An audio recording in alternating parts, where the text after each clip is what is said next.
right here. All right, well, let's fire us. I know one. Really? You're it. Good morning. Good morning. I was going to say, good morning, TDC. Right, there you go. Good morning, everyone. I'd like to call to order this meeting of the Tourist Development Council for August 13, 2015. Please rise for the Pledge of Allegiance.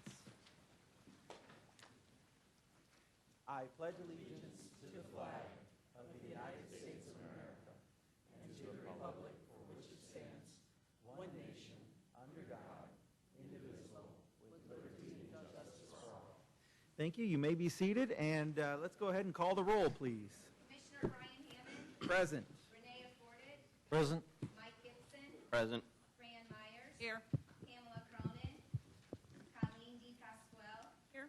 Robert Wells. Here. Bill Wachulis. Here. Jeff Webb. Here. Tony Lucky and Anita Saracita are excused. Okay, thank you very much. First of all, before we get into the approval of the minutes, I'd like to welcome Bonita Springs City Councilman Mike Gibson. It's his first meeting with us here at the TDC. We're glad to have you with us, Mike. Thank you. Yeah, very good. And Mayor Saracita will be joining us at our next TDC meeting, so we look forward to welcoming her to the team as well. All right, do I have a motion to approve the June 11th, 2015 minutes? So moved. I have a motion from Mr. Affordit. Do I have a second? Second. Was that a second from Mike Gibson? All right, thank you, Councilman. We have a motion and a second. Is there any discussion, board members? No discussion. Are there any objections to the motion? No objections. Motion carries unanimously. All right, let's move on to the public to be heard. Does anyone in the public today wish to be heard? Yes. Okay. Good morning, everyone. I'm Beth Oliver, the Director of Marketing for Offshore Sailing School, and we received some good news in the last couple of weeks that I wanted to share, and that is that our founder and chairman, who still comes to the office every single day at the young age of 80, Steve Colgate, is going to be inducted into the National Sailing Hall of Fame this coming October. So that's a great recognition of his accomplishment of founding and running his company over the last 51 years. We also wanted to let you know that we're involved in something called the Wounded Veterans Adaptive Sailing Program, and also in October, we'll be hosting a regatta at the Pink Shell Resort. So we thank Ellis and the team at the Pink Shell for working with us on that. And lastly, if any of you are interested in learning how to sail, or you want to bring some friends and family down here in September, we do have a great promotion going on with South Seas Resort. We thank them for that, and that's a 2-for-1 on our sailing courses at South Seas in September. So we're hoping to bring a lot of national guests down here for some great hospitality. Thank you. Very good. Thank you. Who else would like to speak this morning? Is that Mr. Nocera? Good morning. Good morning. For those of you who I haven't met, my name is Bud Nocera. I'm with the Fort Myers Beach Chamber of Commerce. And with me today are David Anderson, who's the chairman of our board, and Bob Layfield, who is a member of our board of directors. As you all know, a couple weeks ago, Fort Myers Beach began the process of implementing the infrastructure renewal on Estero Boulevard. And we do believe that this project is going to be transformational for the beach. It's very necessary, and we look forward to its completion. But until it is completed, it's going to be a difficult and painful process for the guests coming onto the island and for our hospitality industry. Today, we see traffic backed up getting onto the beach. It's much better than it was a week ago, and we hope it continues to improve, but it's still going to be an issue, and it's probably going to be a bigger issue as we face season in January. The Chamber's taken some steps to try to help our hospitality industry. We're working with Florida Gulf Coast University and the Small Business Development Corporation to offer free financial, business, and marketing consulting to our beach businesses. We've staged a truck with bottled water and a freezer with 4,000 pounds of ice near our offices for the hotels and restaurants in case there's a boil water notice so that they can stay in business. We asked and received of the town council a waiver on the signage ordinance for the town, and we have ordered feather flags letting people that are behind the barriers state that they are open for business. But we need to do more. Today, I'd like to ask the TDC to assist the hospitality industry in Fort Myers Beach and to help ensure the flow of bed tax money from the island. And what I'm going to ask for is to have you look at and see if there's any excess bed tax money available from the extraordinary tax receipts provided this year to use as a grant to the Chamber to develop a social media relations project that we would like to call Pardon Our Progress. The campaign would encompass several elements, including a toolkit for hotels and restaurants to assist them in providing proper and correct messages for their guests. It would help them to respond to negative comments on traffic that may be appearing on their social media sites. It would provide a coordinated effort with the Visitor and Convention Bureau for our hospitality industry to tell the world that what awaits them on Fort Myers Beach is well worth the short delay in getting to the beach.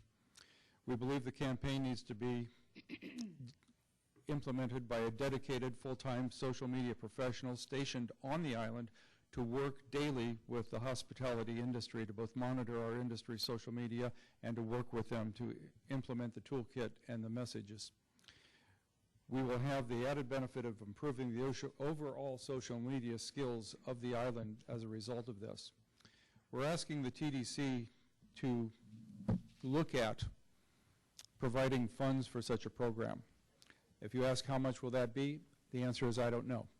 But I believe that we're probably looking at somewhere less than $150,000 for the next year. The Chamber would like to prepare a scope of work, a proposed budget, and a plan for implementation for the TDC and VCB's approval.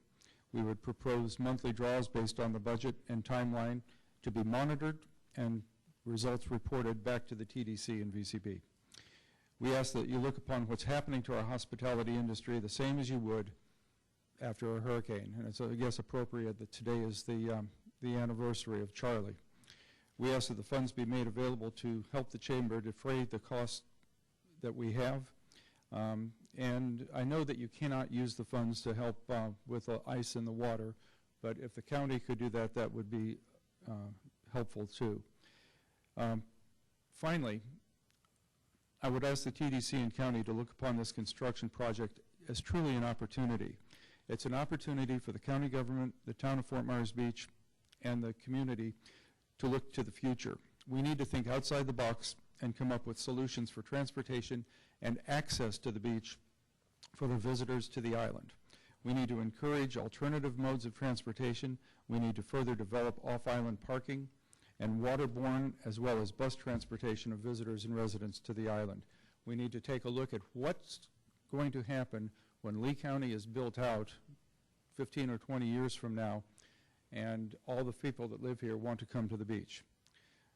Make no mistake about it, Fort Myers Beach is going to be transformed by this infrastructure project. 10 years from now, Fort Myers Beach is going to look much different than it does today.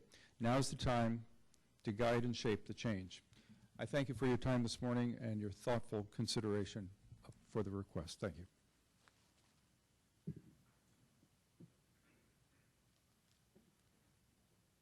Mr. Nocera, thank you for the request too, and we'll actually follow up with you after the meeting to kind of get together on how to move forward with that request, if that's okay.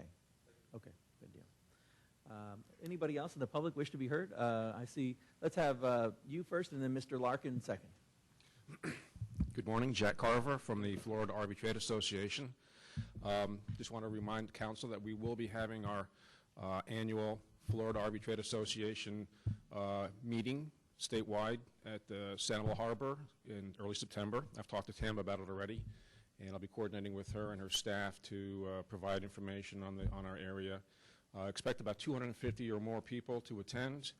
We will have national speakers from the RV industry coming in and talking about the state of the business and the trends, as well as a variety of other informational sessions. So anyway, I'll be working with Tam and we'll get everything worked out.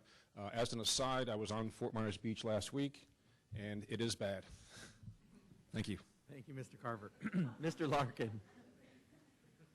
The beach itself is great. The traffic's just tough. There you go. Hi, Jim Larkin, General Manager from the Crown Plaza Hotel, also speaking on behalf of Lee County Hotel Association. John Lai was going to speak this morning, but unfortunately he's battling a flood at his property out on the Sanibel, and he's got 8 rooms that are hopefully now stopped filling with water, but he sends his greetings as well. So he asked me if I could speak on behalf of the Hotel Association. We have been following, as many of you know, the request that this board unanimously supported at their last meeting for the $1.5 million in additional marketing fees for the budget for the upcoming year, and have had the privilege of meeting with County Manager Desjardins, and had a very productive meeting with him a couple of weeks ago to discuss that, moving that forward. About 10 days ago at the Board of County Commissioners meeting, myself and Mr. Webb had the privilege of speaking on behalf and support of that money, and had a productive time at the County Commissioners meeting, speaking positively in support of that money to go forward for the budget in 2016 as well. That afternoon there was a budget workshop here that I was able to attend, and I want to thank you, Commissioner Hammond, and I think it's very important for everybody in the room to know Commissioner Hammond did an excellent job supporting that money to go forward into the budget, as did Commissioner John Manning. I think both of you did an excellent job speaking in support of that, and were very vocal in their support of our tourism industry to receive that money, as well as Commissioner Pendergast, too, supported that as well.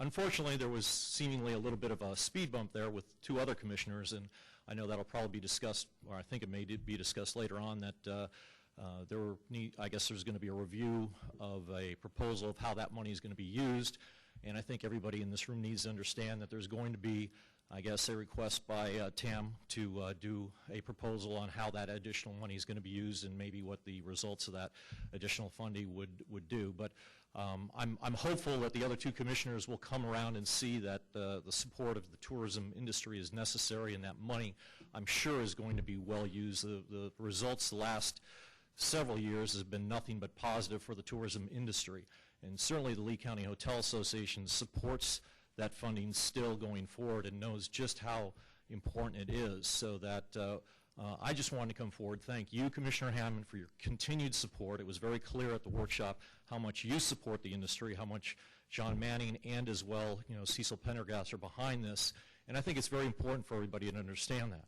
Additionally, I'd like to just add a footnote that I think it's very important for this organization, the TDC, to keep track of what's going on with the BP money. I don't think there's been a whole lot of discussion about that, other than there was an article in the paper a couple weeks back saying that there's $5.2 million coming to Lee County from the BP settlement, and the article indicated that that may just go into the general fund, and that really, it didn't indicate that any of that was going to go into supporting of tourism, which I think, and I think the Lee County Hotel Association, well, not I think, but I know the Board of Directors believes, at least a portion of that should come back to support tourism in some fashion. Maybe not all of it, but certainly a portion of that, because in the spirit that that was given to Lee County, it was given to Lee County to make up for the lost revenues that the tourism industry suffered. So certainly we'd like to see the tourism, or the TDC, support following that money, so that some of that money would at least come back to support tourism. Thank you very much. I appreciate the opportunity to speak this morning. Thank you, Mr. Larkin, for your comments. Any further public that wishes to be heard?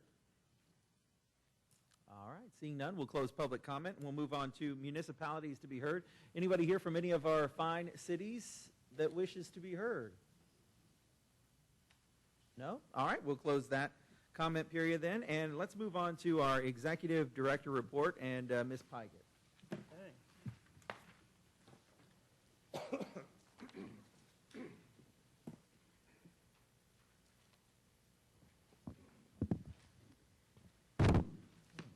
As we did not have a meeting in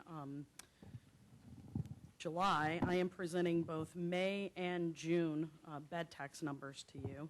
May bed tax collection, preliminary collections were up 10.6% over May 2014, and the June collections were up 14.3% over June of 2014. And for a year-to-date total of 14.3% increase year over year.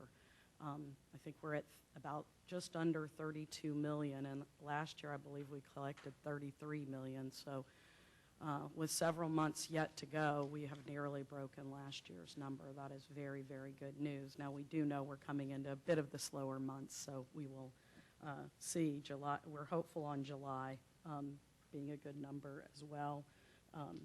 We know things will be slowing down this month and next for sure. The Smith Travel Report,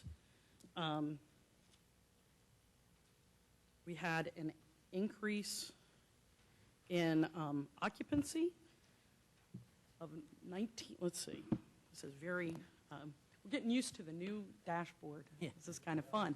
I can't see that at all. I'm going to have a, thank goodness we have it on our iPads. almost an 11% increase in occupancy for the month of June, 6.3% increase in ADR, and that equates to a 17.8% RevPAR increase. Room revenue up 19%, very slight increase in available rooms that STAR reports on, and an almost 12% increase in rooms sold. And as you can see, for the calendar year, all of those numbers are very, very positive, which is good news for our community. Airport traffic, passenger traffic, both in May and June, were up at the airport, about a 2% increase in May, a lesser increase in June. Of course, June is when we start to see our in-state visitors really heavily. A 0.6% increase in June traffic through the airport, but continuing year over year up 4.4% at the airport, so very strong numbers there as well. Great news, again, for our community. And now, I will ask Anna to give you the sales report. Good morning. For the record, Anna Stone with the Lee County VCB.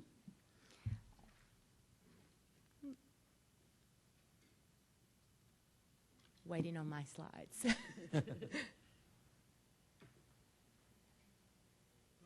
Good, okay. A quick overview of our current domestic and international sales team included in your packets.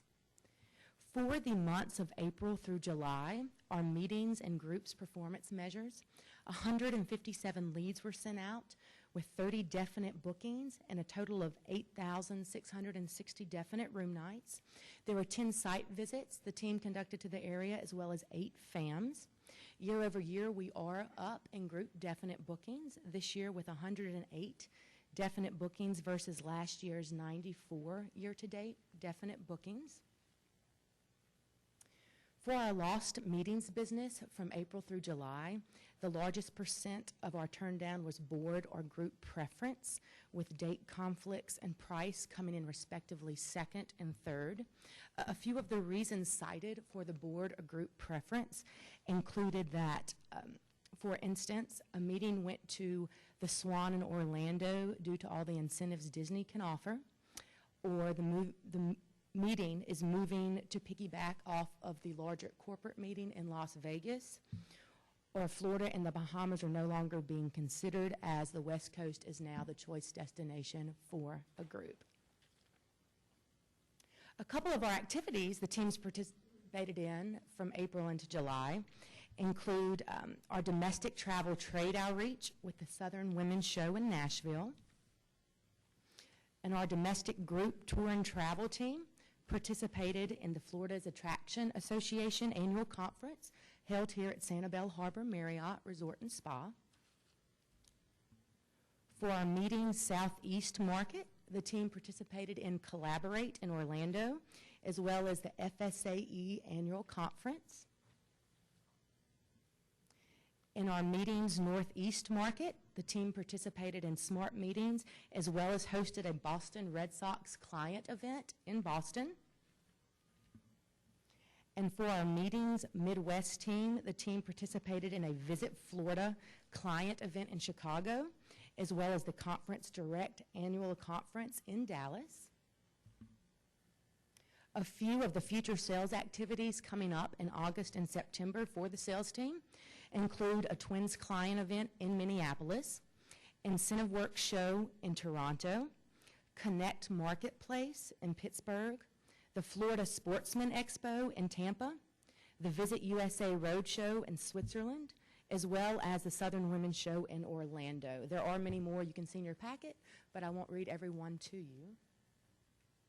And that is our sales report from April to July. Yes, Rob? Hey, thank you, Anna. Yeah. This, you being relatively new, Sure. probably don't know some of this information, but just kind of for council information, wanted to get an idea.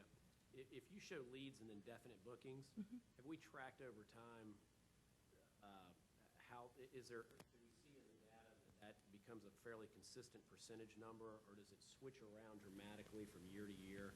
And is it usable to try to figure out how good a job we might be doing in targeting these potential groups? So I showed that it seemed like you had about a 19% success average on 157 leads and 30 definite bookings. And I guess, does that go all over the place as far as percentages, or is it fairly consistent, or has it been fairly consistent kind of number, that sort of 19-20% number? How about we let Pamela help Anna out here, since she is truly new, and it would probably not be fair to put her on that spot. She was going to do a great job. Yeah. Well, as you know, we do, through our CRM system, Simple View, are able to track our leads historically. So, right, we can see the highs, the peaks, and the valleys. Definitely this time of year and for this period that we're reporting, that spring into summertime, is a little bit of a dip in terms of the amount of leads that we're able to generate. Not in terms of what we're able to close on, but really just the number of leads. We see the spike in the fall and in the winter when people are in, cold weather situations and they're, thinking about our destination and planning meetings at that time. I don't know if that answers your question at all. It does to a certain extent. I mean, I guess the follow-up on that is, if you, so much of the percentage, 78% is board group preference. Yes. So I'm assuming that you're taking, and then you mentioned like 4 of the reasons this time. Sure. And I'm assuming that they're pretty consistent over the course of the years. I don't know if you're using some of that data to maybe bring awareness to the council or to our partners out in the industry of things that we might be able to work on moving forward to make us a more, competitive destination. Yes, definitely. We are looking at that data. A lot of times when we're looking at this board preference, particularly when it comes to pricing issues, we're definitely tracking that. That's why years ago we implemented that meetings incentive program to kind of help our partners close business that way. Sometimes, when it comes to meetings, particularly on associations, which this area is big on association type meetings, it could be as little as, the board president, lives in a certain area and they want the meeting in that particular area that year.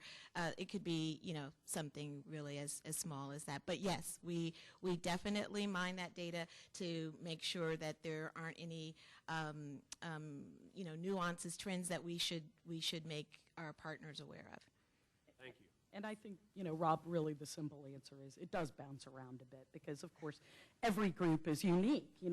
Every pitch is a unique pitch. So I think you have to, understand that, the number of definites that come from the number of leads is going to vary to some degree.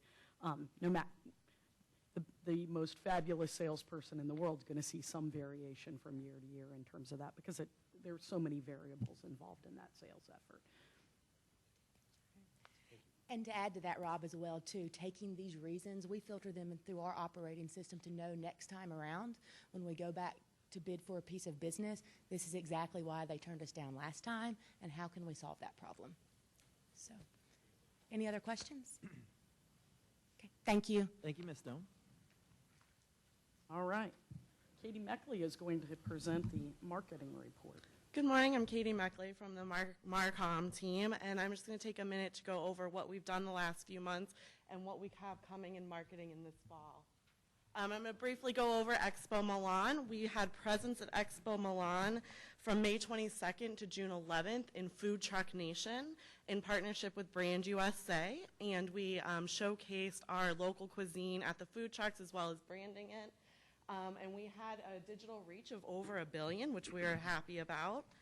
We were also able to host 50 influencers at a James Beard American Restaurant dinner where they were able to sample the local cuisine. And we had great social media highlights come out of this. One I'd like to call out was from Mitchell Davis, who's the Executive Vice President of the James Beard Foundation with just under 12,000 Twitter followers. And he wrote about how much he loved our key lime cupcakes. So we had a lot of social media interaction about this. Media results to date, we have some great ones in over 244 outlets across the world with just over 664 million impressions at this point in time. We just finished up our Saved by the Shell summer campaign, which we brought back for the second year, but had some great enhancements to it. This campaign garnered over 56 million impressions in May and June for the destination. And it was a multifaceted campaign with print inserts, digital banners, rich media, ECRM, which is our digital newsletter, and of course social media and web presence. And we hosted a sweepstakes on FortMyerSanibel.com to get consumers engaged who couldn't come to our live radio remotes, which are amazing interns. If you've seen out in the parking lot our Summer Saver vehicle, it's a wrapped SUV that our amazing interns took around the state to our top markets and invited people to sit down and recharge. And we had a recharging station for them to plug in their devices while we could talk to them about the destination and all that we had to offer. We actually did a new rich media unit this summer, which performed really well for us. It was a carousel unit, so basically you hover over the front and it rotates the pictures like a carousel with the call to action of the summer entering the sweepstakes. And here's what we were most excited about with this unit were the numbers. We were above industry average in every area, and if you look at these, we weren't just a little bit above industry average in every area. We really killed the industry average in every area, which was awesome. But what we were most excited about is that last line. The average industry engagement time is about 14 seconds, just less than 14 seconds. And our engagement time is almost 21 seconds. So that's a huge, huge leap that we were really happy with, to have people engaging with that banner for that long. We did our Summer Saver Sweepstakes, where we gave away a trip to the destination. We had over 112,000 entries, which was 11% increase year over year from last year. And we had people come to our website, where we feature all the business listings to drive traffic to you guys. But on that listing, we also told them where they could find the remote schedule to go meet the Summer Saver vehicle on the road and to interact with our Summer Saver Pinterest board. We just wrapped up our Island Findings Instagram campaign. In this campaign, we invited 4 influencers down to the destination. Between the 4 of them, they had over 165,000 Instagram followers. We asked them, they came for about 3 days apiece, and we asked them to post twice a day while we were here so they didn't bombard their feeds. But between the 4 of them, they had over 40 posts while in destination, and the engagement was great. This is solely on Instagram. They're also all photographers, which we liked for the destination. Part of their contracts were to provide us with 20 high-res photos for us to use for marketing purposes for the destination. So we should have had 80 photos. They loved it so much, we got 114. So we're excited about that. They're amazing. They're in our assets management system so that we can share them with our partners as well. So you're welcome to use them for your marketing efforts too. This campaign just on Instagram had a reach of 195,000 unique people and impressions of over 1.5 million, and that's just on Instagram. Overall, we wanted to get consumers engaged too with the program and with influencers, so we did a consumer Instagram campaign where we asked them to post their pictures and show us how they found their islands. So we had over 1,300 entries, and these were the top 3 that you can see. We narrowed them down to 3, and then we let the VCB staff vote. And the top one with the little girl was our big winner. The campaign generated a 16.5% growth on our Instagram channel, which we were really happy with. And overall, you can see the campaign was really successful across all of our platforms.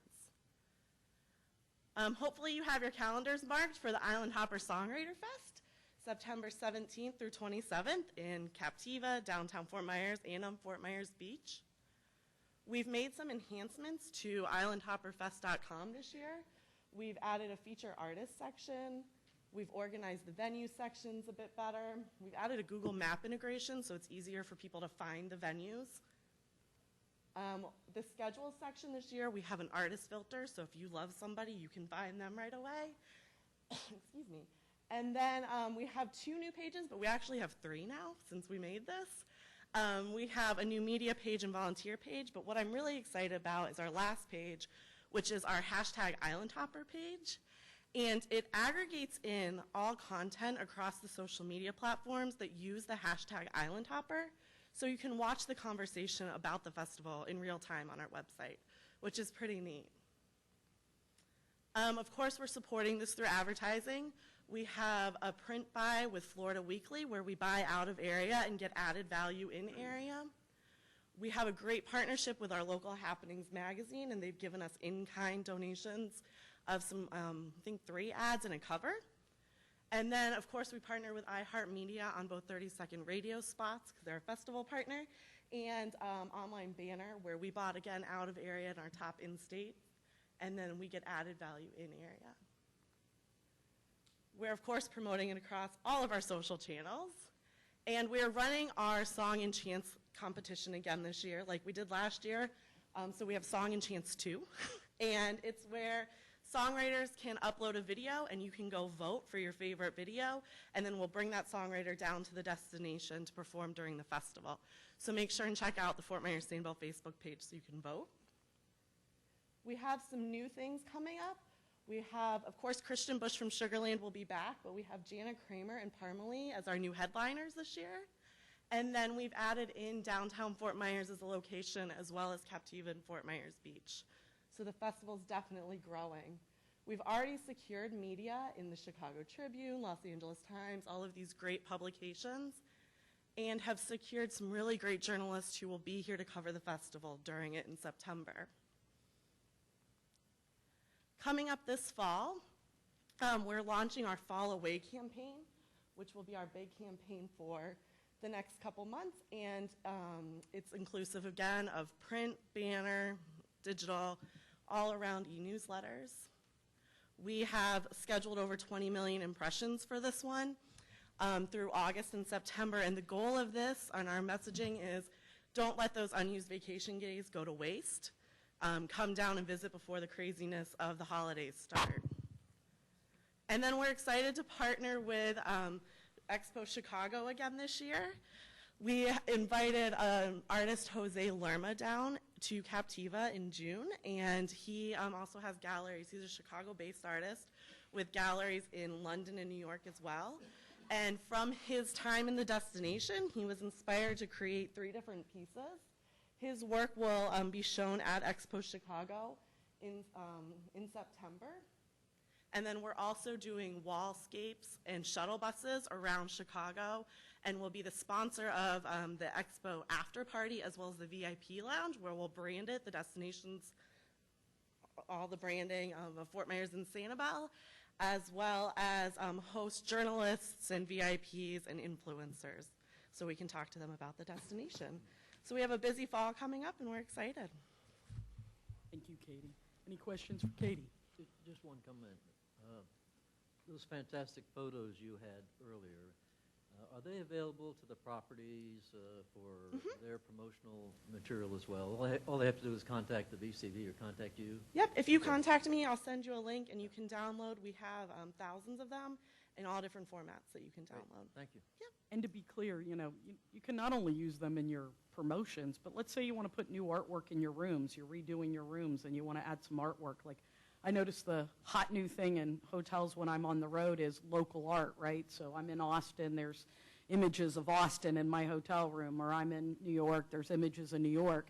Well, perhaps, if you wanted to do images of our destination in your rooms, again, extending that brand messaging everywhere those visitors' eyes are seeing it, this would be a great opportunity for you to take those images and incorporate them into your businesses, and it honestly, all you have to do is print it. I mean, you've got the assets there available to you. So I think it's a really fantastic idea, a really good way to. I mean, you're not going to provide framing and all that? Sounds good, right? Man, that would be an interesting job. I kind of like that job. Maybe that's my retirement job. Thank you. Thanks, Katie. Very good. All right, let's move on to the Visitor Services Report. Judy? Good morning, everybody. Nice to have you present this morning and see all your happy faces, because I tell you that marketing report was amazing. I mean, I just am always amazed at what Katie and her team does, and it's exciting. It's really exciting. So I have a couple of quick slides to show you. And essentially, we're going to give you a quick overview of what's been happening in visitor services. I serve on the visitor services team, and we're happy to let you know that we've had a wonderful, wonderful quarter, as well as a first quarter. But our second quarter, we've worked with nearly 140,000 folks, lots of visitors coming into the area, even though it's summer. And I can tell you, year to date, we're almost at 140,000 different independent visitors, with 46,000 visitors for the actual quarter. Okay. Well, yes, well, that would help if I would turn it around, right? There we go. How's that? Okay, now I have your attention, right? So we're good. So I wanted to show you our top information requests, because I kind of found it interesting. Every quarter it changes a little bit, and by information request, it's kind of the things that rise to the top and kind of shout out at us when it comes to visitors actually interacting with us. And you'll see at the top we break it down by accommodations, activities, and attractions. And what's really neat at the top is what we call our beach and shuttle properties. It's kind of fun to see that our shuttle properties are always extremely attractive to our visitors arriving in the area. But also the beach properties that are shown here, they're very consistent, and of course there's a lot more, but these three seem to really show up this last quarter, and it's been kind of fun to talk to people about that. And in the activities section, of course, this is after beaches and shopping. You'll see that one of the new things on there is our tours of the Everglades. That information was asked a lot. So we had a lot of fun talking about our sister counties and what's happening within our own county for those types of tours. And then also you'll notice in May we have art galleries on there. Lots of inquiries about art galleries. So kind of neat to see those breakouts and find out what people are really asking us about. And then the attraction side, you can see that we call those folks the dependables. Essentially, people are asking about them consistently, month after month, and we find that fascinating because it really shows they're working hard with our marketing team to get the word out.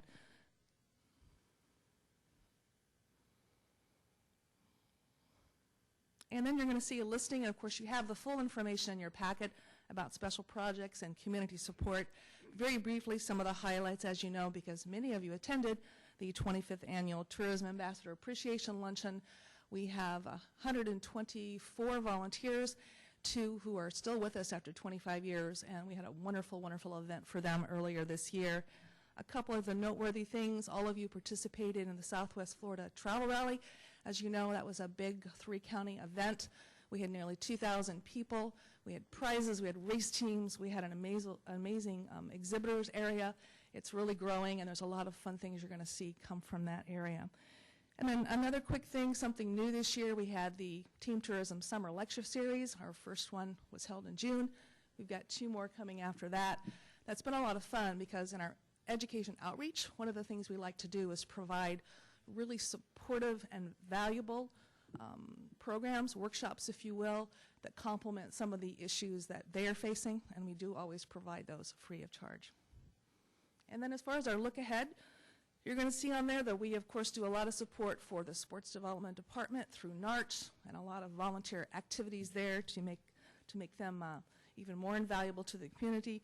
We have a couple more summer lecture series workshops coming up. And, of course, hopefully all of you have let us know that you'll be at the E-Awards on August 27. That's going to be a fantastic event, as normal. Simone Bear and our team really rocks that event. We have 636 nominations. It just amazes every year. We're going to have a lot of frontline and amazing people there to clap your hands for, so we hope that you attend. And then last but not least, here's kind of our latest picture of some of our volunteers having fun. So when you come out to the airport, please come stop by and just say hello. And that's all I really have. Thanks very much. Judy. They do such a great job out there. Just want to add that the last Team Tourism Summer Lecture Series, the U.S. Commercial Service is putting on how to, enhance your website for international visitors. So, there's not probably anybody in Lee County that couldn't, any business in Lee County that couldn't benefit from that session, and that's on August 17th. So, highly encourage our partners to take advantage of this summer lecture series. And thank you, Judy. Marcia is going to give us an overview of the spring season data research. So Marcia, please.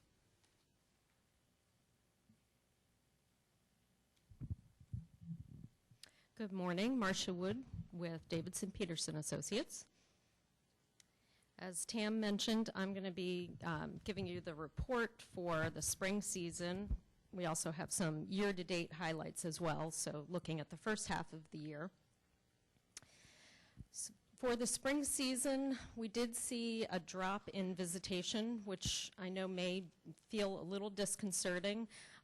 However, I'll draw your attention to the expenditures numbers, where we see an increase of nearly 8% in total expenditures and an increase of fully 8% in terms of what they're spending on their lodging.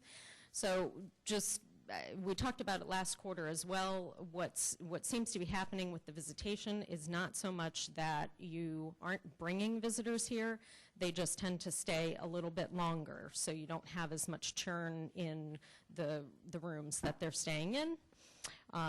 So if you come down and look at the occupied room nights, we do see a little bit of an increase there. Available room nights, we see a decrease. If we look at, in the full report, we do have a breakdown of available and occupied room nights by property type, and where we see a decrease in available room nights is with our condo vacation home category and the RV parks and campgrounds. It's flat for the hotel motel category. So I know that we've been kind of carrying through on the condo vacation home category some inventory adjustments that after this quarter we will start to see level out. So I expect that next quarter we won't see that kind of a drop in available room nights. Average occupancy rate up significantly from 59% to 64%. ADR up as well, an increase of 7%. So that gives us a RevPAR increase of nearly 16%. And these trends mirror what Tam had shown earlier in terms of the monthly numbers in the STAR report. Not because they are the same numbers, but they just track along the same lines. And looking at the longer term trends from 2011, we see a very nice increasing trend in terms of our paid accommodations visitation. So while we did see a dip from 2014 to 2015 in the spring, we are overall seeing a 14% increase from the spring of 2011 to 2015. It's a little bit more flat for our total visitation numbers, but again, generally from 2011 to 2015, we're seeing, on par. Marcia? Yes? Can we go back for just yes. 1 second? Oh, yes, the Easter. Sorry, this was my ad. It's very important. Where Easter falls makes an enormous difference on the quarterly visitation. Right. Those of you who are in the business understand that very well. But those of you who aren't dealing with the guests day in, day out may not realize how that number swings so significantly. So if you look at 2011, when we had Easter on April 24th, we followed that in 2012 with a dip in visitation because Easter fell on April 8th. And that is what you see from 14 to 15. That early Easter is showing, quite frankly, the late Easter is showing up in the early, against the early Easter. Mm-hmm. So I think that has a pretty significant impact on how you see the visitation go. So, it isn't always, less. It's a timing issue, so just keep that in mind. And this year coming up, Easter's March 27th. So we'll probably, right. Yeah, It because won't then, be so bad because it's April 5th of March, Right. when it's closer, it doesn't show up as much. It's that 20-day swing where we really see the change. So it's just Right. important to point that out. and then if next year with Easter in March, that actually will get reflected in the winter season because we captured January through March as our season. You see So, a bump in winter. yeah. So, it kind of, yeah, as Tam said, depends on the timing of when it falls. Okay, so our expenditure numbers for the 5-year trend were up significantly from 2011, where we have nearly, a 22% increase there, and that's been really a steady increase with the exception of 2011 to 2012. We saw a little bit of a dip among the paid accommodations guests. I think that was largely driven by ADR, and where ADR was, lagging a bit at that point in time. Or in terms of the visitor origin, as always, we see the majority of the visitors are coming from domestic markets. This year, we did see that Canada contributed the largest share of, Canada and Germany were fairly close, but Canada did edge out Germany by just a little, which was different than last year where Germany was #1 spot for the spring season and had been the prior year as well. We always see that the Midwest dominates in terms of the region that we draw visitors from, particularly in the winter and the spring seasons.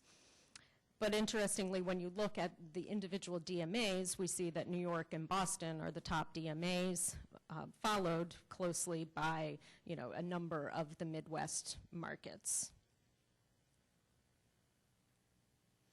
And our calendar year-to-date highlights, again, we see that drop in visitation. It's not quite as dramatic on a percentage change as we saw just for the season, but our expenditures are up both in total and lodging expenditures. So when I talk about lodging expenditures, that's what would track with your bed tax revenue, and your bed tax revenue is up. Available room nights showing the same kind of trend as the spring season, down, but occupied room nights up. So we are seeing an average occupancy rate increase. Yes, Rob. The available room nights, talking about weekly home renters, or not as much to do with lodging industry, typical hotel renters, right? Because they're tracking it at almost no change. Exactly. If somebody leaves your survey, but it stays a rental, but they're now out of your survey, would that be then considered out of the inventory, or would you keep it in the inventory? It stays in the well, it depends on whether it's a complete removal from the inventory, which we have had on the condo side, where a large rental agency might have gotten absorbed by another company, or their units got absorbed. So in that case, the property itself comes out, but those units should be reflected as an increase in another property. Okay, so you wouldn't get a false read because they dropped out of your survey. Right.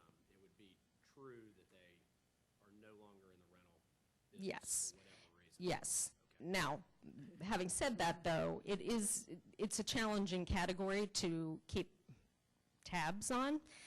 We have worked with the tax collector's office. They can't share any specific information. They acknowledge it's, for them even, it's a challenging category to keep track of. So it's, these are estimates, and we do our best to make sure that they're reflective of what is actually happening in the industry. Is that evenly weighted then? So by the size group that yes. particular type of accommodation yes. in comparison to the entire group of rentals that we have in the county? Yes, yeah. So the hotel motel category makes up the largest share of those, of the total industry. So they will always weigh out heavier. But if you have a big, large condo property that goes away, or comes out of the inventory, then that will have an impact on these numbers. It's the toughest category to keep Yeah. track of, and for obvious reasons. That condo's in this month, it's out the next month, it's back in. I mean, there's so much fluctuation.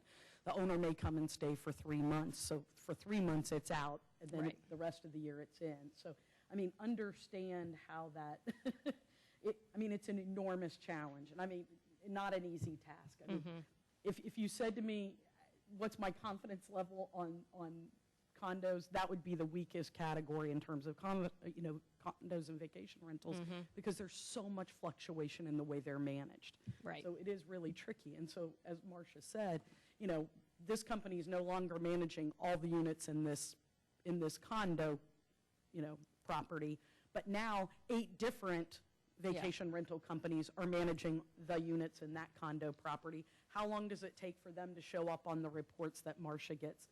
Did that condo management company or vacation rental management company not report this month? Right. So it takes until the next quarter that they report for it to catch up. So it is, being fair to the process, and so you understand their estimates based on the best information we have. Right. But that information is not nearly as stable as the hotels, because your properties are managed by the same company month after month after month. And we also do double check against the VCB database, but I think you'll acknowledge that even in the VCB database, it's So we just have to recognize that we are continually trying to get that best information that we can from the management companies, and but they typically are the least likely to respond to the survey or even our inquiries, so it does make it challenging. Marcia? Yes. The impressive figure on that last slide was that RevPAR. Yes. 13%. Yes. That's impressive. That would make Sure. you happy. Right. Ought to make all of us happy. That's good news for everybody in the room, right? Right. I mean, that's That's a more nice money in the increase. businesses of Lee County, for Right. sure. And, this slide looks, if you just look at the percentage changes, looks very similar to spring, which means that it also looked similar in the winter, because this is the first half of the year. So, you're tracking very well for that first half of the year. And when we get later in the presentation and show the 5-year trends on RevPAR and occupancy rate, you'll be even happier. And to add to that, even more importantly, you have less visitors Right. to our community who, sometimes doesn't love us in the first half of the year, let's be honest. We have less visitors spending more money in their businesses. Right. That's good news for everybody. Right. Yeah, so it kind of puts less strain on the community. Exactly. So the 5-year trends here, again, seeing that nice increase from 2011 to 2015 in terms of the paid accommodations visitation, starting at 1.37 million in 2011, up to 1.57 in 2015. Expenditures, a nicer picture. We're seeing a straight line increase on our expenditure estimates for 2011 to 2015. Similar to the spring season, we see that Canada and Germany make up the largest share of the international visitors who are coming to the destination, and Midwest makes up the largest share of the domestic visitors. Not surprisingly, Minneapolis and Boston are the top DMAs. If you think about the first half of the year, we throw in baseball to the first quarter, and that gives Minneapolis and Boston a nice bump there. Marcia, Yes? actually more to Tam. Do you attribute the change between Canada and Germany to the new marketing team? I think it's just a timing issue, right? What are the flights? What are the opportunities? Germany, the last 2 years, had really mild winters. Canada, not so much. Canada, not so much, you know? I mean, they wanted to get the heck out of there, right?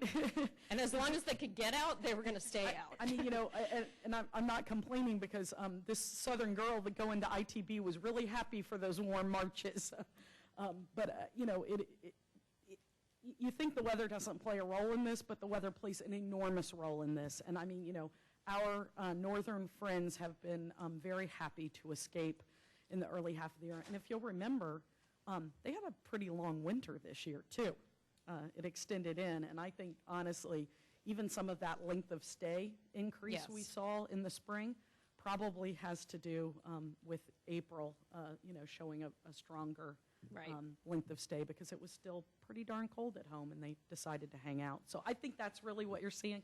I mean, we've got great teams in place in all our international markets. I'm super proud of our 3 international teams. We've really upped that a notch the last few years, and really good performance out of those markets. So, you know, we're also going to watch the German market very closely. You know, the euro is, there's a lot of hesitation there. So, and we do usually see that summer and fall, we'll see Germany and even UK can tend to bring more visitors into the destination. So. And the Canadians will stay home while the weather stays. Right, exactly, exactly.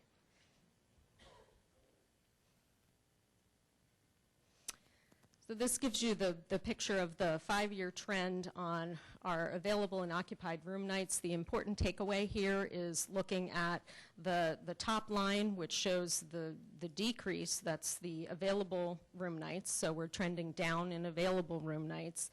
And then the bottom line trending up in our occupied room nights, and that trend is visible in both the spring season as well as the first half of the year.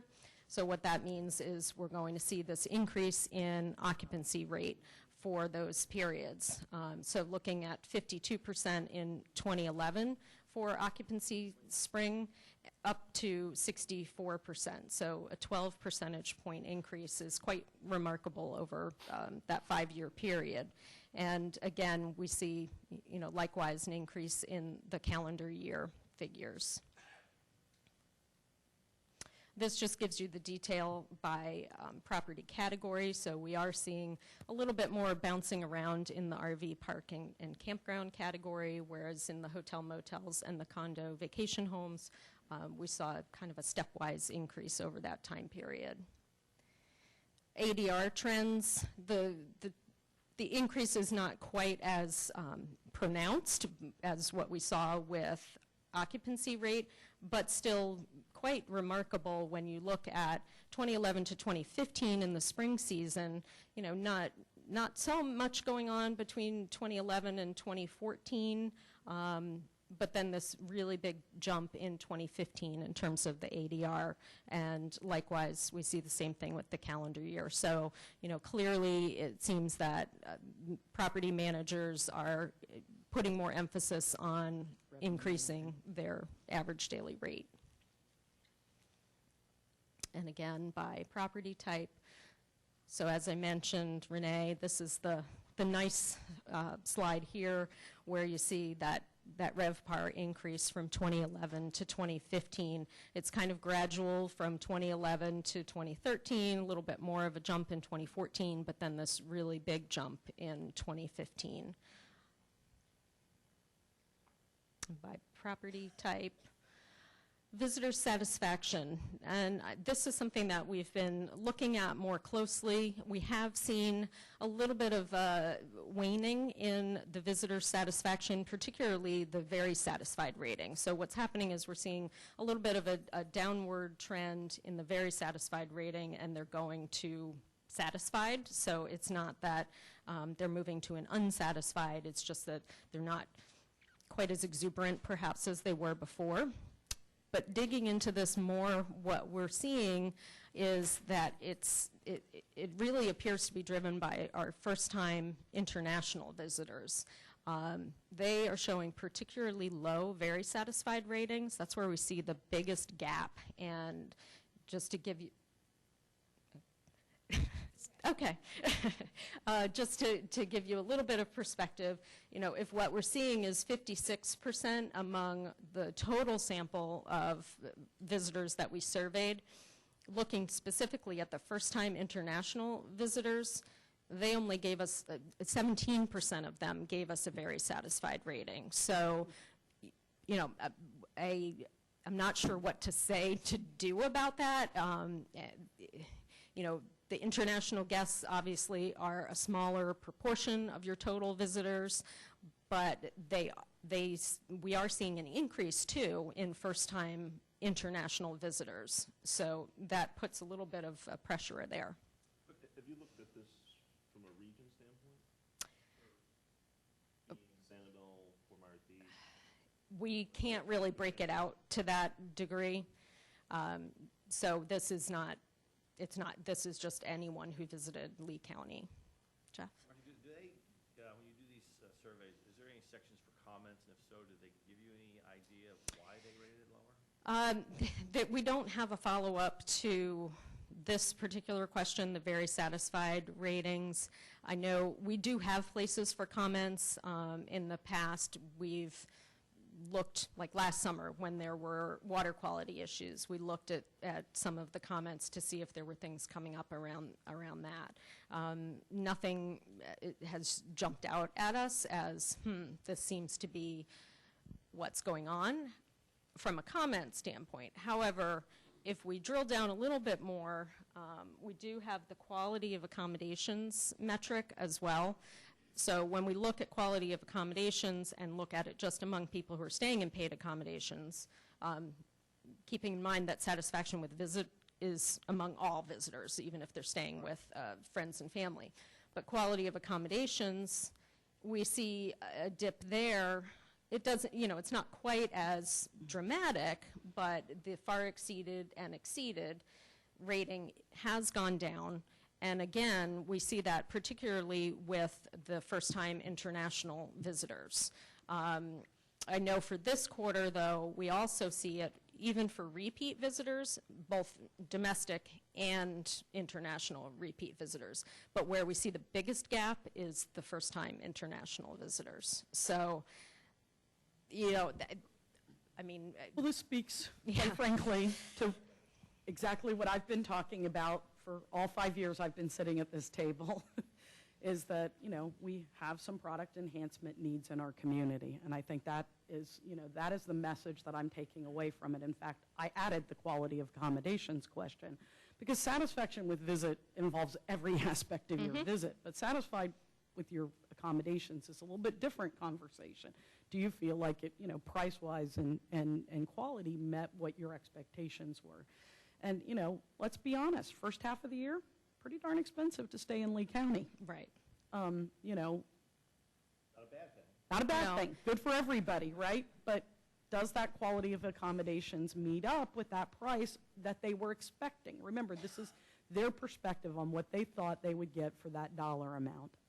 And so I think, you know, to me, the message there, what I see is what I've been telling you for a long time, is we have some work to do on product, which sort of gives me a nice segue if you're done. Are you done? Not One more slide. Okay. Yes. We'll come right back to that. I want to add, too, about this, too. I think that when you see rates rise, Yes. become a little more picky, for lack Yep. of a better word, and you're going to see that. They do Yes. They do that with our customer survey scores and so forth. So, I mean, I think that's just A natural. Right. fact from raising your rates, which, again, is a thing. Right. And, you know, to be clear, as with the satisfaction, visit satisfaction, what we see is a shift from far exceeded to met. So it's not that we're seeing an increase in did not meet expectations. It's just that it's not, you know, above and beyond their expectations. So, and this is the last slide. So we do the occupancy barometer, where we ask property managers to provide us with feedback on how their level of reservations for the next 3 months compares to the reservations for that same period the prior year. And we have nearly half who say that their reservations for the next 3 months, so that would be, you know, the quarter that we're in right now, nearly half say that their reservations are up, which is not quite as positive as we saw last year, but still, you know, either same or up. We're seeing that 8 and 10 are in that category. We've also added another layer, which is not in the report, but where we're asking them to provide us with details for even further out. So looking at, you know, the 3 months after that, and then, you know, basically up to a year out. And interestingly, we just started doing that this year. So interestingly, when we look at the next 3 months after this, so this would be the fall and next winter, so fourth quarter of 2015 and first quarter 2016, that number of the percentage who say that their reservations are up actually jumps up to fully half. So, you know, it could just be this particular season that, you know, they're seeing a little bit of contraction, but that doesn't necessarily mean that people aren't going to come. It's just where the reservations are. And I anticipate some of this is the folks at Fort Myers Beach concerned about the road project as well. So I think, you know, inherently, we would expect to see the folks that are in that immediate area having a little less optimism based on the challenges that they're facing. Colleen? Collect these numbers, because we're already through the middle of August. Right. So we're in it already. And Yes. I know that It's July is when we do the survey, so it's the first, July, August, and September. right. So it's the first 2 weeks of July that we do the surveying. So it's in the beginning of that 3-month period. And that's how we've always done it. Yeah. That's the trick of all of this. The data's a little further behind than we'd like, but I mean, you can gather it, crunch it, and present it to you as quickly as we possibly can. Right, So. right. Any With other questions? Anything else for Marcia? So to segue where I was going with, you know, the product, as I've talked to most of you, you know, we had an organization, the Highland Group, come in and take a look at our product in the community in comparison to some of the competitors that we face along the West Coast. And overall, the report was fairly positive, that our product really was pretty equivalent overall to the product of our competitors. However, there certainly is a lot of improvement, opportunities for improvement, which at the end of the day mean for you as accommodations providers, mean an opportunity to enhance your bottom line, to grow your, your revenue to your property. And our first conversation relative to this will be at the Lee County Hotel Association meeting on August 26th. Peggy Berg from the Highland Group, who put the report together, will be joined by Clayton Reed and from MMGY, and Tom Story, who is works as a consultant on the hotel side, but was previously the president of Fairmont Hotel Group. So someone who was sort of boots on the ground doing property improvement plans and executing them on that side. We're going to do a panel discussion about an overview of the report, and then some ideas about what consumers. Clayton will be presenting information from the Portrait of the American Traveler, what travelers want today, what the trends are in their demands, and then Tom will give us an overview of what it's like to be the boots on the ground and how you get those projects executed. So I'm real excited to bring that panel forward, and I want to take that conversation to the people who are doing it. So the Hotel Association is a very appropriate place to begin that conversation. And this isn't about things are terrible. This is about there's an opportunity to build on our area's assets, and how do we give you the tools or the information you need to best build upon them. We've had amazing success the last few years, and this is certainly the time for our owners to reinvest in their properties and continue to have a sustainable tourism product long into the future. So that's the goal. You can't overreact to 80% of the people being satisfied. I want to be clear. Don't get caught up in that decrease, but something to pay attention to. We all want to be responsible with this, and you'll have someone else sitting in this chair in 5 years, and I want them to have good product, right? That is going to be able to deliver good product to the community. So when we all know that having good assets is essential to our tourism effort, and we want to have a very sustainable tourism product, and that's what we're talking about. So with that, sir. Occupancies are starting to, of course, have increased, and they're getting to that sweet spot where you're going to start seeing more hotel development come into town. And as such, we also kind of need, our existing hotels need to keep making sure we can keep up with those new guys that come on the block, or they're going to take the business away from us. So I think this is important to me, very important. Kind of keep focusing on that so that in the years to come, we start investing back in these properties so that we make sure we maintain our market share when the new guys come in. Well, that's going to happen. And even, I was just at the Star Hotel Data Conference. Bill was there too. And the greatest growth in occupancy and rate is in the mid, upper, and upper level hotel category. And the reason is because there's been enormous development in the mid, upper level, and upper level category, so they're new hotels. And when consumers travel, especially transient travelers, they're picking new first. So remember that, when you, so if it isn't new, then what's new about it? Exactly. And, I think it's very important to keep in mind. All the trends indicate that that's what the consumer wants. Obviously, we all know we need the fastest possible Wi-Fi and all of those things, but new is winning right now. So.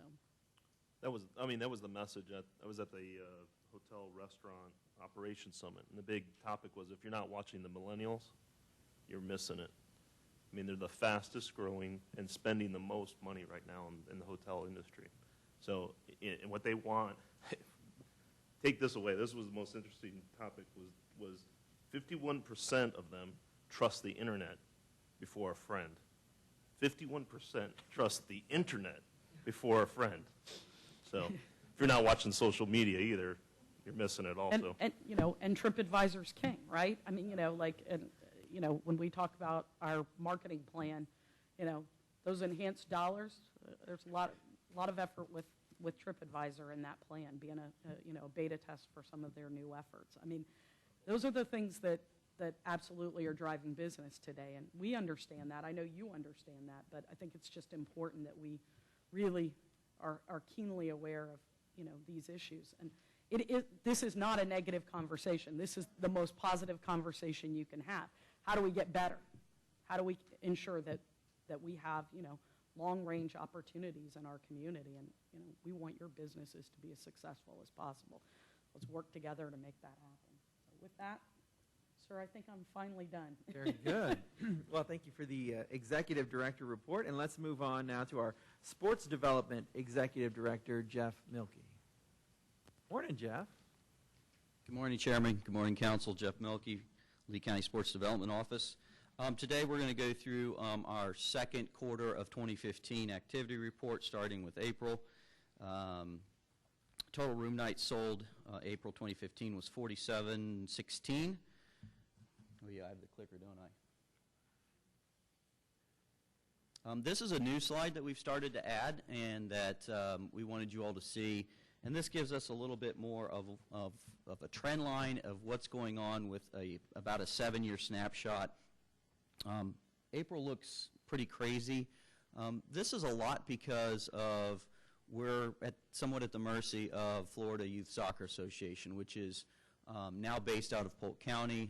Polk County, as you all remember, several years ago built them their state headquarters, and so now we have to fight amongst Sarasota, Naples, the new facility at they're south of Bradenton. Colleen, help me. What is it called? Lakewood Ranch. All of these have built new soccer facilities, and so every year we have to bid on all these FYSA events, and most of them happen in April. So April goes up and down depending on a lot on what we're awarded with FYSA. Let's go ahead and go to May. May's activity report. Total room nights sold that month of 18,953.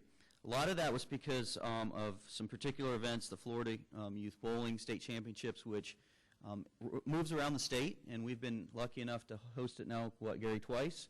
and we're in the process of bidding on it again. It's over a series of weekends, so it fills a lot of hotel rooms just on Friday and Saturday nights.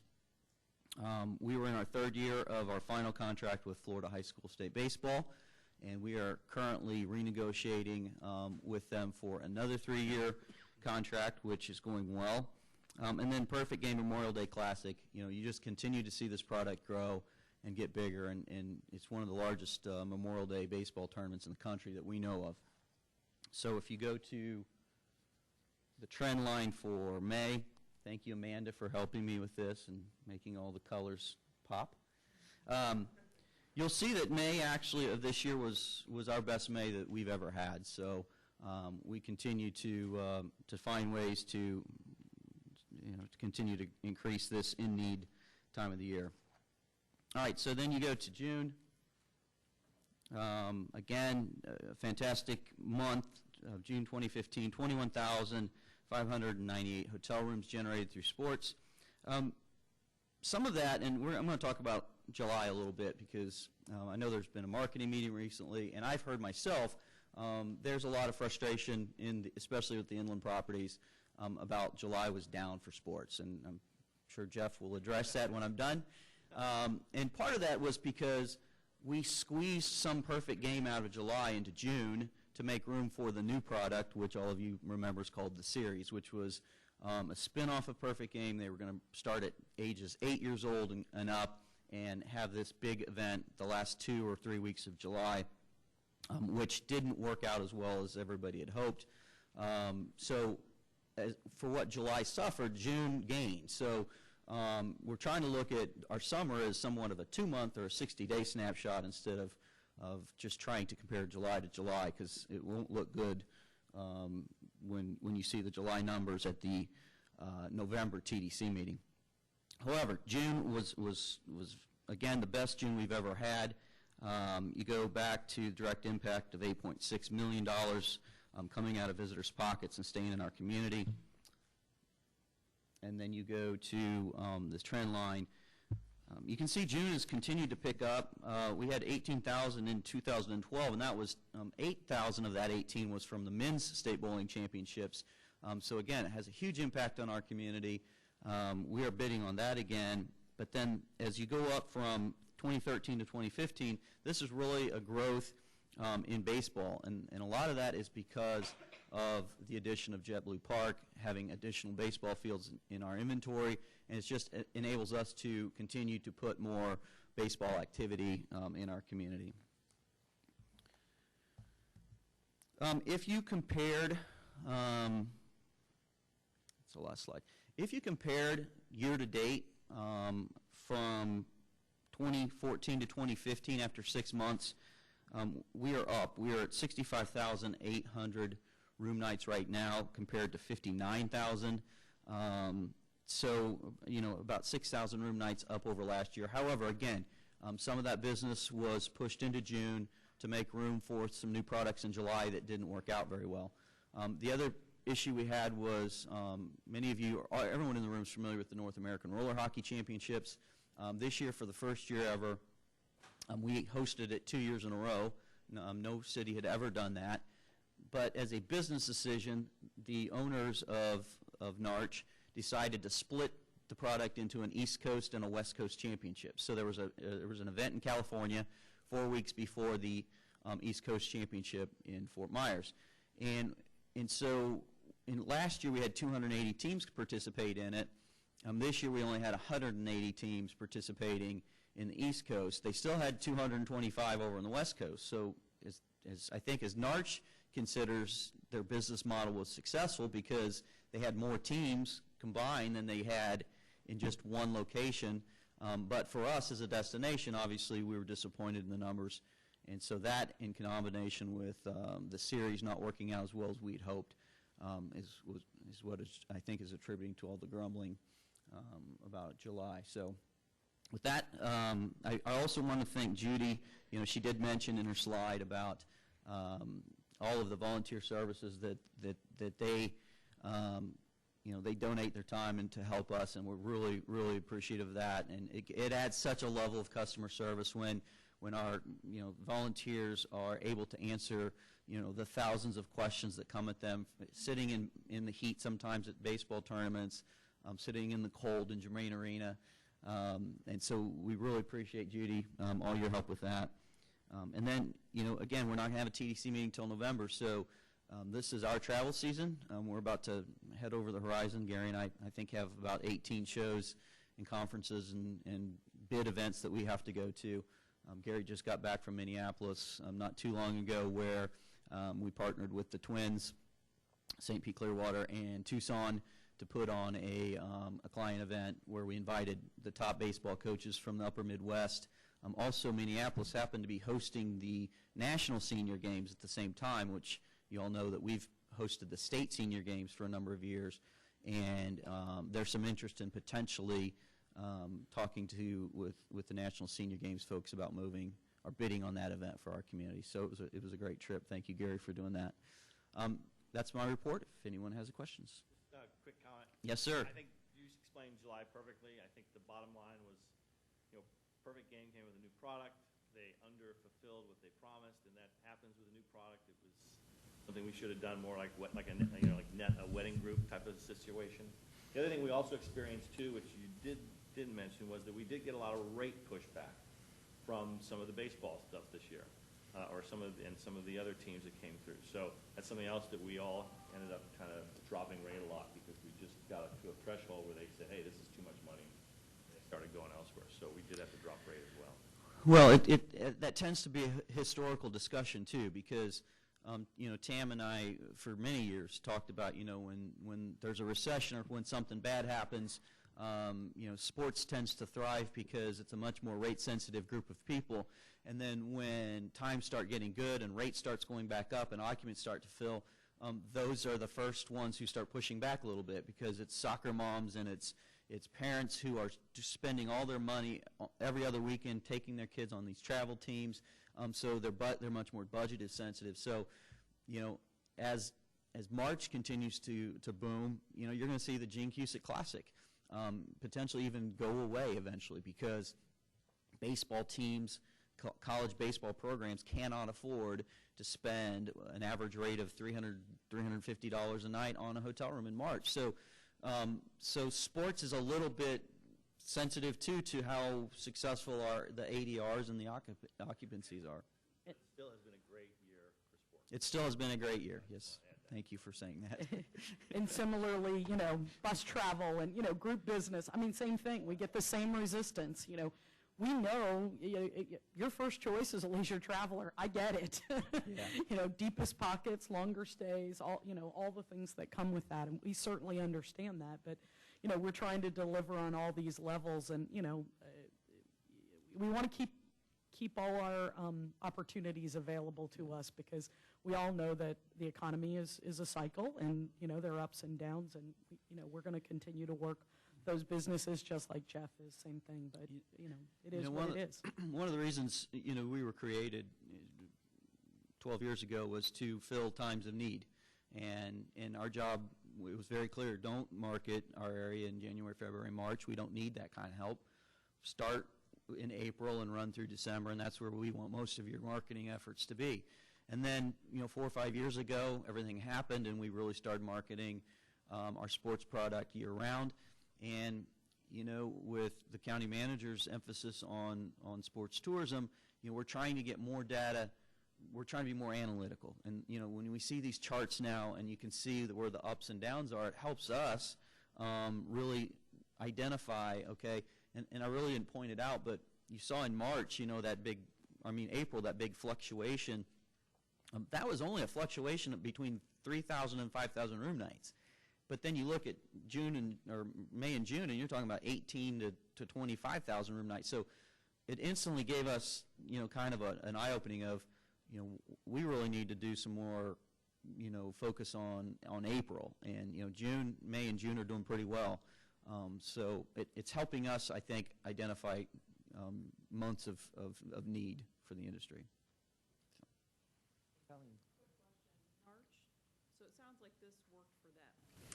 But are they going to continue that business model as they move forward? we're going to meet with him. Gary and I are going to be in Pittsburgh in 2 weeks for our largest national convention.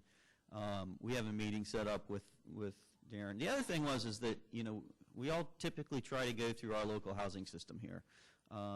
NARCH decided to partner with a brand new third-party housing entity out of Indiana, and frankly, I don't think they did a very good job of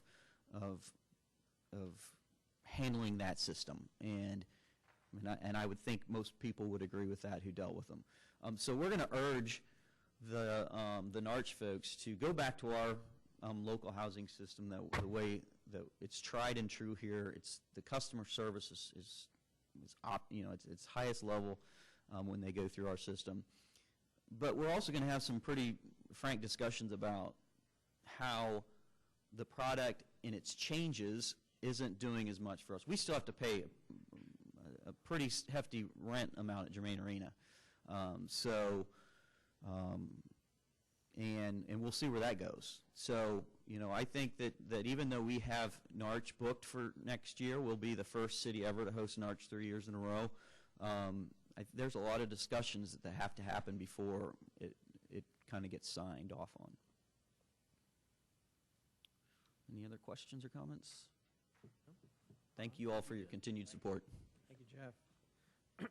Okay, we have now a special presentation of the Strategic Plan Status Update by Pamela Johnson.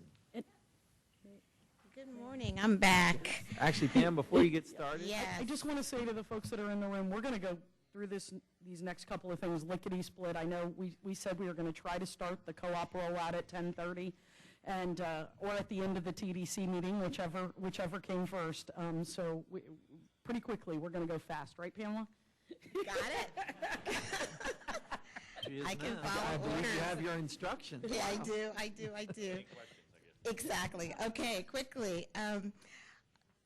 We wanted to give you an update of the strategic plan initiative, just so that everyone knows that, again, it's not gathering dust in our office. This is really the basis for everything that we do in terms of our sales and marketing plan. So just to go back real quickly before we go forward, around the 2012 time frame, we engaged all of our industry partners, TDC, municipalities, chambers, everybody coming together to really create this strategic plan.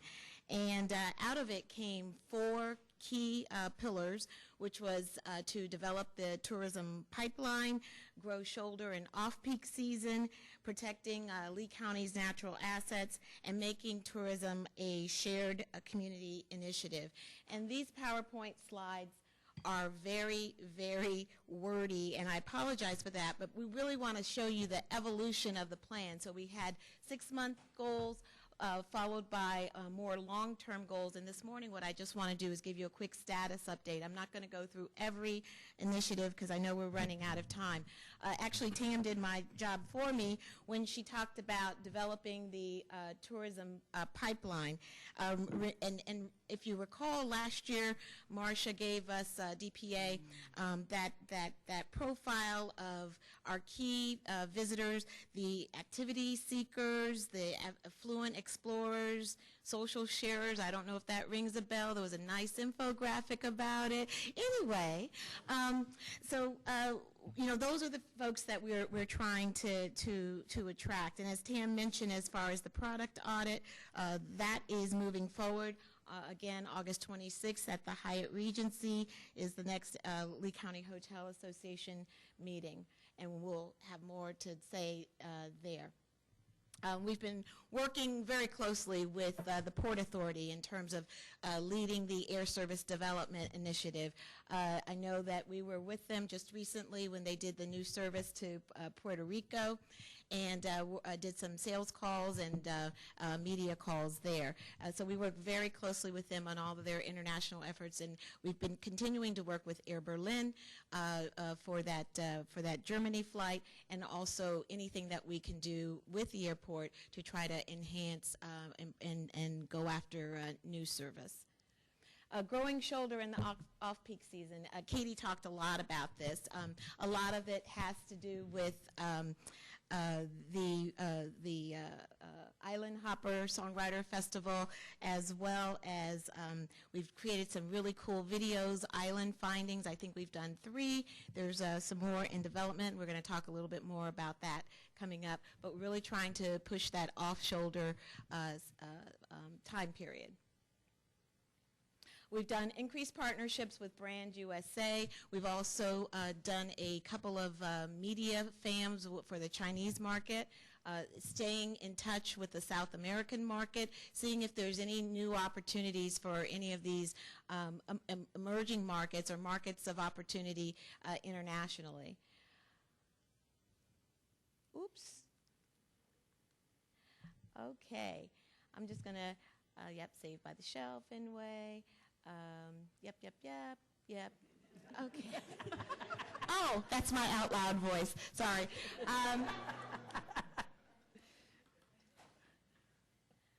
All right. So raise the awareness of the VCB as a leader in ecotourism. So that's what we have, right? Everything that we do in terms of branding is making sure that we're protecting these natural assets, why people come and visit us. And we've been using those opportunities to promote the Blue Way and all of the natural assets of the destination. Okay. And making tourism a shared community imperative. Again, Tam's column in the news press, always communicating to residents about the benefits of tourism, the economic impact, what it brings to our community, making sure we're addressing that to community in the community is very important. We definitely have more work to do for our strategic plan. As a matter of fact, it's actually time for us to begin working on another strategic plan going forward. This one is 2013 to 2016, so you'll be hearing more about that. I'm happy to answer any questions if anyone has any. All right, thank you very much. I know we did that really lickety-split. It's all there for you. We'll get you the packet afterwards. You have all the details, but we really appreciate your patience with that. And it's not that we want to give it short shift. It is sort of the Bible by which we are making our decisions. I want to be clear, but we want to move the meeting along. Very good. Okay, and moving it along. Good morning, everyone. Berta Maldonado, part of the fiscal team at the VCB. And in your packets, you'll see the third quarter budget report for expenditures through June 30th. Now, the third quarter consists of April, May, and June. So you see that we're more or less in line with the estimated expenditures year to date. At 66%, you'll know that you might think that we're a little bit under.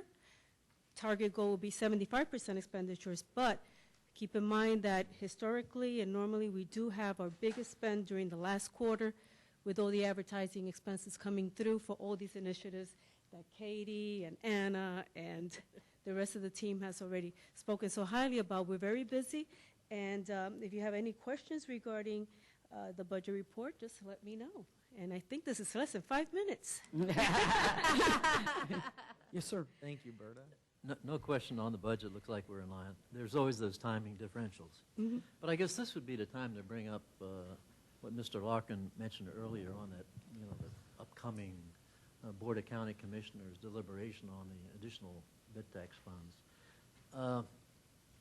At the last meeting, didn't we say we were going to put some kind of a recommendation from the TDC to the Board of County Commissioners on how we felt the funds should be spent?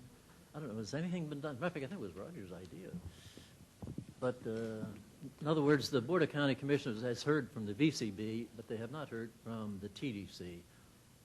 Didn't we go over that? Renee, I think it's a great point. I think we could take a chance to remember the 3 motions that were made and approved unanimously. Motion number 1 was to approve the budget that was presented to us that we reviewed. That passed unanimously. Motion number 2 was to recommend that the county commissioners add in I think it was $1.48 million that we had added as a mid-year supplement to the budget this year, add that into next year's budget, and we took that up as a Board of County Commissioners at our last workshop. I heard 3 commissioners who thought that that was a good idea to put into the draft budget. We will have another workshop where we're going to provide some more information for all of the commissioners to review what that supplement would do if we put it into the budget for next year, see if that plan is something that everybody agrees on. And so we've got that workshop coming up. And then the final recommendation from the TDC, as I remember it, was a motion for the Board of County Commissioners to review the reserves that we have, because we've got a lot of cash kind of sitting on the sidelines in our Tourist Development Council fund, if you will. And we wanted the Board of County Commissioners to take a look at the appropriate reserve levels and then how any excess reserves would be utilized. And Mr. DeGillet, our county manager, is working on getting that workshop set up for us. In fact, I'm not familiar. Do you know when the timing of that? Have we really nailed that down yet? September 1st. Okay, so we're going to. Is it a Tuesday? Would be September 1st. Okay. You can do it at the governor's conference. That's the weekend. So talk to me about what that would mean to you all. You wouldn't be able to participate and watch? All the TDC's out for that. All the TDC's would not be there. Governor's conference, 8:30. Would you,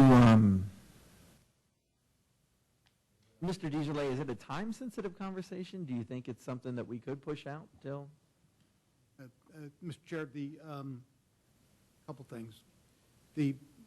During the last budget workshop, when the board discussed the $1.5 million, $1.4 million, there were 3 commissioners who said positively you want to see it in the budget, and a 4th commissioner who said just he'd be satisfied if he had an executive summary of how that money was going to be spent, and then the 5th commissioner on the fence, but really wants to take a look at reserves and the categories of spending, the 3 statutory categories. So this next workshop that we have on September 1st is to cover any outstanding issues left in the draft budget, and this will be one of them. And I'm not going to try to predict the outcome of the whole workshop, but there just aren't that many issues remaining. In September, I think the first public hearing, and this is where it becomes a timing issue. Let me check real quick. Is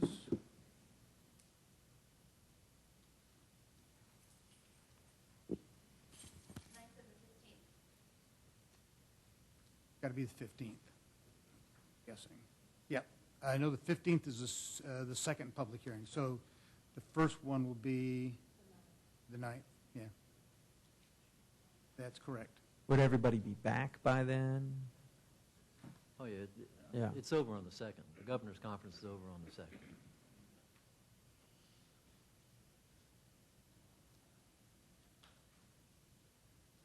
Possible to have the workshop on the 3rd.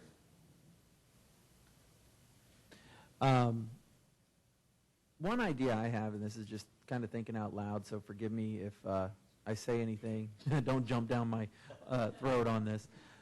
My thought is, and Mr. DeGillet, maybe we put the finishing touches on the fiscal year 15-16 budget with the issues that are in front of us that are time sensitive. So the decision on whatever the $1.48 million supplement is going to be, handle that at the next workshop, and then we go ahead and look to October or something like that for the more overarching direction of the VCB TDC money workshop in October, when we can.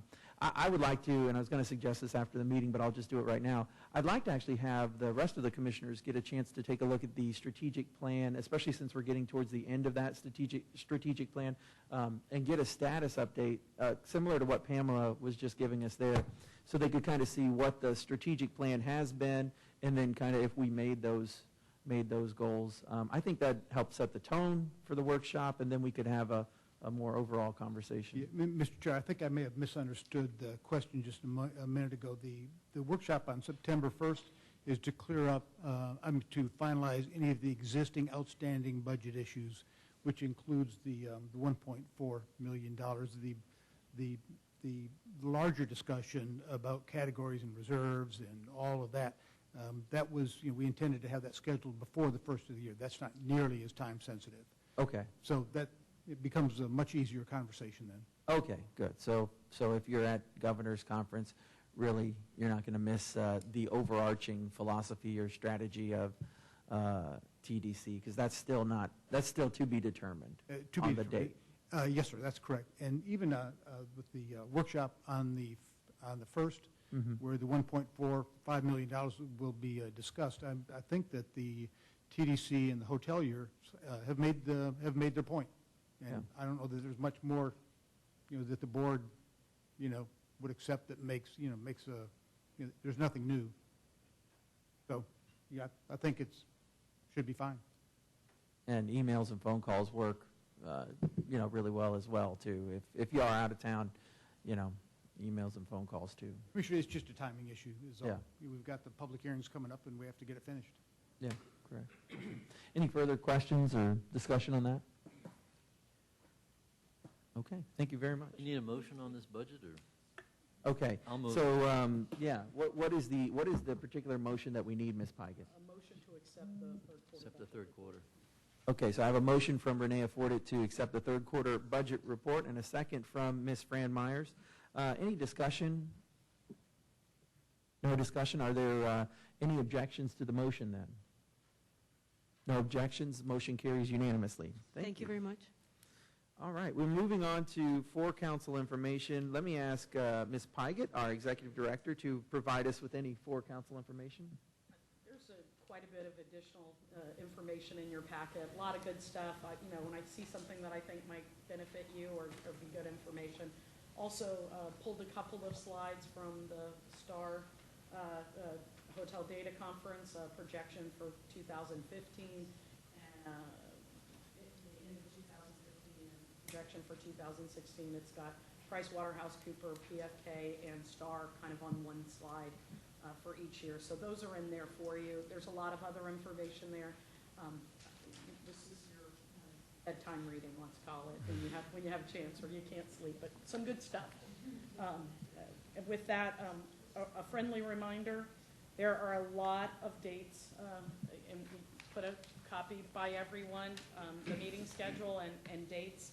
E-Awards on August 27th, Governor's Conference, as we just discussed, the 31st through the 2nd. Island Hopper Songwriter Festival, the 17th through the 27th. Industry Appreciation Awards, that's the Horizon Council and Economic Development's event on Friday, September 18th. And then we are scheduled for our annual meeting on November 12th. So I know we're not having a TDC meeting again until November 12th, but there's a lot going on for you to participate in between now and then. Very good. Does that conclude? Very good. Thank you, Ms. Pygott. Let's move on to TDC member items. Let's start with Ms. Pam Cronin. Anything for the group today? I do not. Okay. Councilman Gibson. I'm good, thanks. Okay. Mr. Wachulis? Just to highlight the conference Tam and I attended with the STAR, I mean, they're projecting good times for next year, so 6% RevPAR increase for next year. So supply is still staying low. So things are in the pipeline, but as a national average, supply is only increasing like 1.4%, which is very low for if you take the last 10 years. So good times. Good deal. Thank you, Mr. Wachulis. Mr. Webb. Of course, Pam already made a point to mention and take all my announcements away. That's great. Because you explained it perfectly. It's going to be a fantastic meeting. Excuse me here. It's not going to be on Thursday because, of course, the world famous E-Awards are on Thursday, so we move it to Wednesday. In addition to the panel that Tam also announced, our county manager, Roger DeJarlet, will be giving us a budget update, which he's agreed to come to do, which is fantastic. That should be a great meeting, so please attend that. Lots of good information.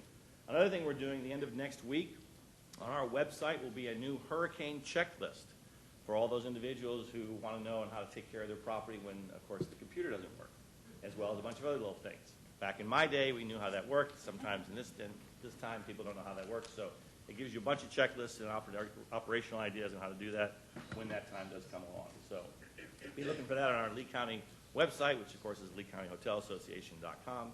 And please show up for our meeting which is August 26th.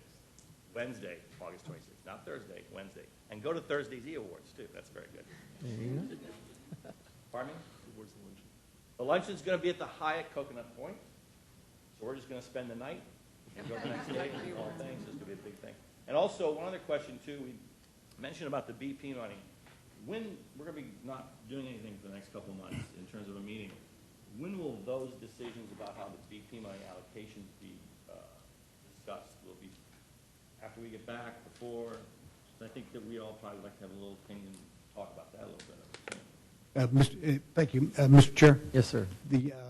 What we've said so far, and the board has accepted that we would workshop that sometime not too distant future, but I don't think timing's a big issue for us. The award gets made, we accept the dollars, and then we can workshop it on a schedule that makes sense.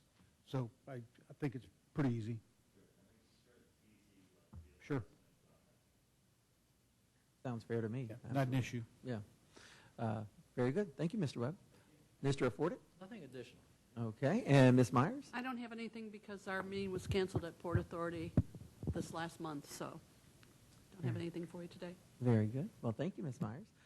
Mr. DeJoulette, anything you want to add? Thank you, Mr. Chair. Pam? Okay. I myself would just like to say thank you again, folks, for your feedback, your dedication to this group. And I mean, because we set the chairman on rotation, November may not be my last meeting, so we'll just see how that goes. But I really am enjoying serving with you all on this, and let's keep up the good work and bring a lot of folks down and create a lot of jobs. Ms. Frazier, our attorney, anything for the good of the order? And how about you, Ms. DePasquale? And Mr. Wells? No, thank you. Okay. Folks, thank you very much. It's been a great meeting. If there's no further business and no objections, meeting adjourned.